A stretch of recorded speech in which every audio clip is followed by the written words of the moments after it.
Hello guys, Cybernary here with another Magic the Gathering video. Today we're going to go over basic deck building. It's just going to hit a few highlights on what you need when you're building a deck, what you should be looking for, and most importantly the mana curve when you're building your deck, so that you don't have a lot of low cost creatures, you don't have a lot of high cost creatures, and you always have things that you can play on each turn that you play. This is a beginner deck that I put together several years ago. As you can see, well, as I will show you, these are all M11, M12 core cards. And I put together two of these. I put together a mono white and a mono black deck to basically go up against each other to teach people how to play Magic. My friends, people at the store, that kind of thing. And they are very basic decks. They don't have a lot of keywords or fancy mechanics.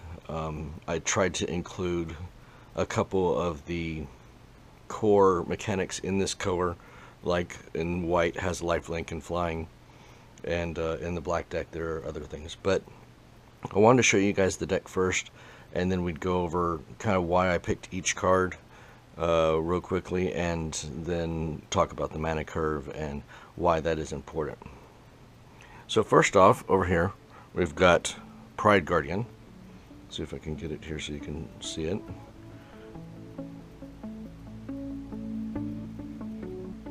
Okay, for 1 white mana, we have a 0/3 defender. Can you see that? Defender means that he can't block, and then when he can't attack, I'm sorry, he's only there for defending. And whenever he blocks, you gain 3 life. So he's kind of a very important card to stop aggro decks from coming in and hitting you. The next one I've got here is Elite Vanguard. This is what we call a vanilla creature. His rules text doesn't have anything. It's just kind of it's called flavor text. It's in italicized, and he's just a 1 mana 2/1. Very simple creature to get out early and kind of go and hit your opponents as quick as possible. Next we have Stormfront Pegasus. Very simple 2 mana 2/1 flyer. Evasion is always important. Here we have Griffin Rider. As long as you control a Griffin creature, Griffin Rider gets +3/+3 and has flying.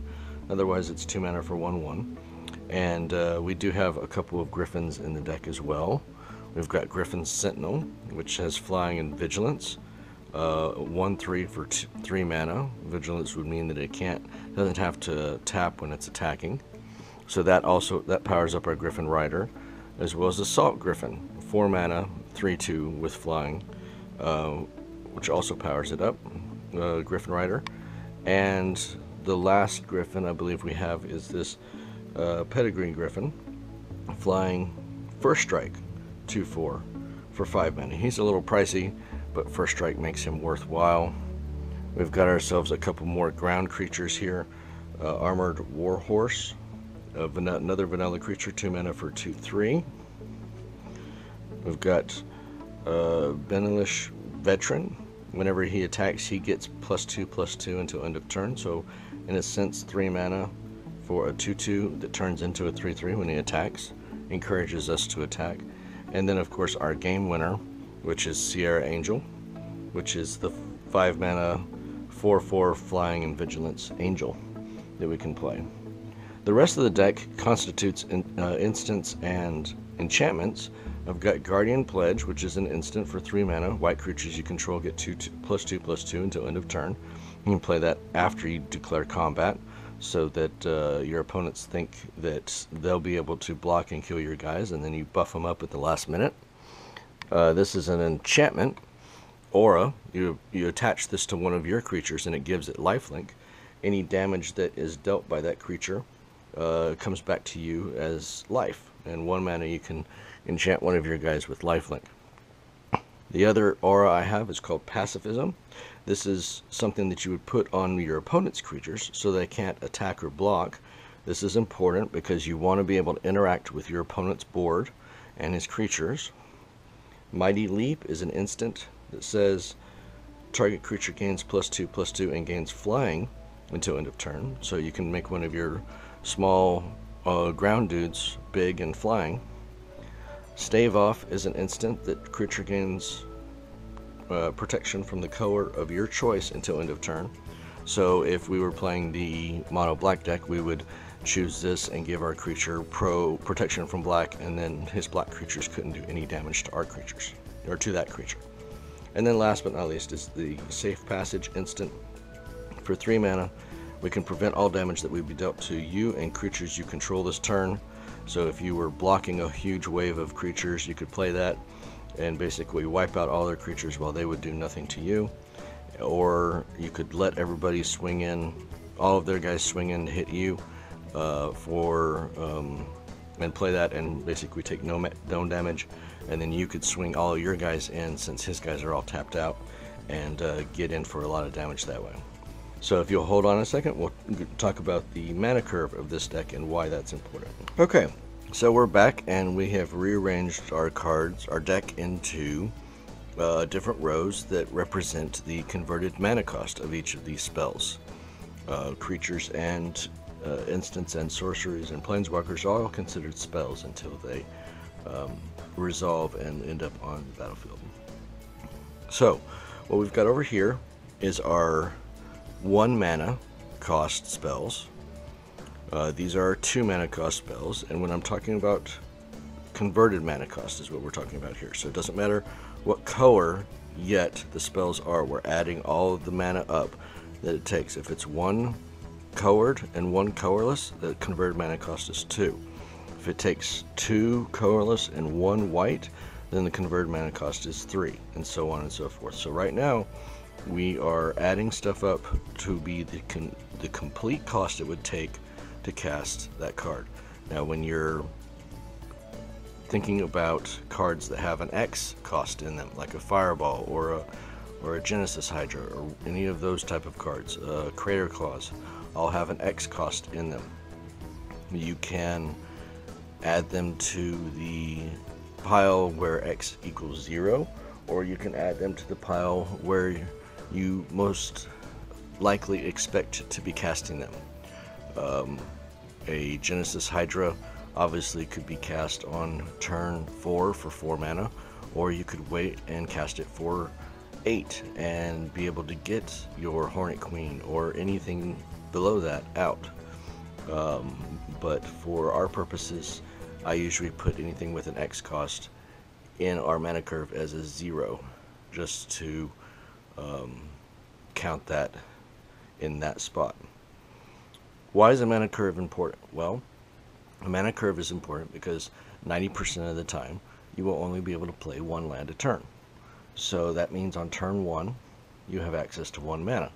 On turn 2 you have access to 2, and so on and so forth. Some decks raise that amount quite a bit by adding mana creatures that can tap for mana, or different artifacts or abilities that allow land to tap for double mana. So that's things that you need to take into consideration as well. This deck that I have built here, this mono white deck, concentrates on early creatures and evasion to get the damage in before their opponent.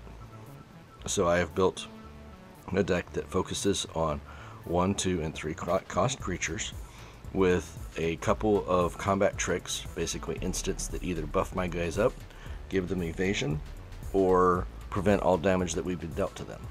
Those are all instants, and those are all different tricks that you can play. You always want to be able to add to your deck ways to interact with your opponent, with your opponent's creatures. If you build a deck with nothing but your creatures, then you will lose 9 times out of 10 because you do not have ways to interact with them, and your opponent most likely will have ways to either remove your creatures, make them where they're not an issue or not a threat, and then go on to win with his creatures. So you always want to have some way to deal with your opponent's board state, whether it's their creatures, their artifacts, their enchantments, even their planeswalkers. You want to have a way to deal with that. Okay, so I've arranged everything here by mana cost. Right here we've got our 1 mana cost creatures and spells, 2 mana cost, 3, 4, and lastly 5. As you can see, the higher up in the mana curve we get, or the higher up in the mana cost we get, the fewer and fewer spells that we have.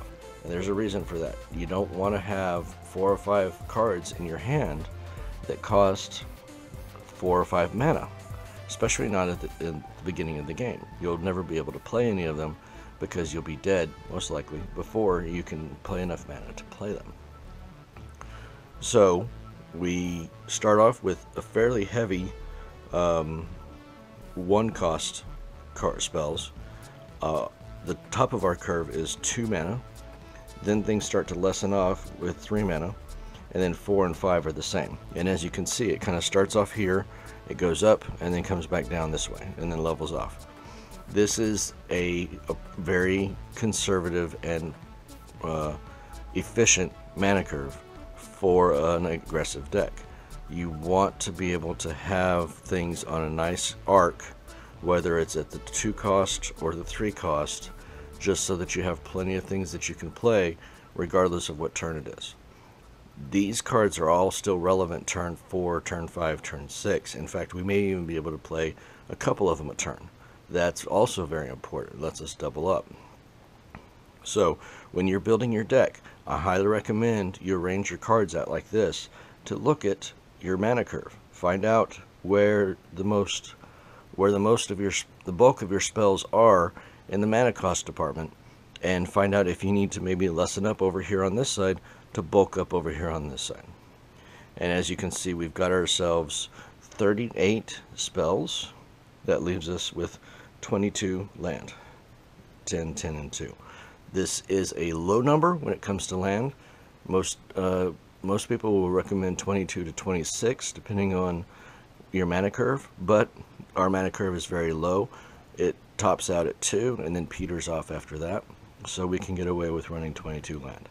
If you're running a control deck or a mid-range deck, you're probably going to want to run 24 to 26 just to make sure that you can get all your land drops and get up to your high cost spells, your 4s and your 5 cost spells.